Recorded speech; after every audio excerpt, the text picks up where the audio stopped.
शरणं गच्छामि धम्मं शरणं गच्छामि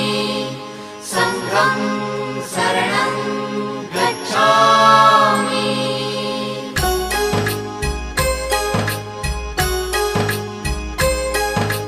बुद्धं शरणं गच्छामि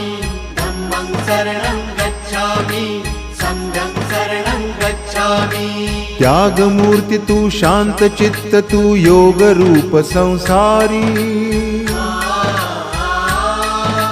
दया प्रेम अन मानवतेचे प्रतीक तुझी ईश्वरी सिद्ध मूर्ती सिद्धार्थ गौतम सकलांचा स्वामी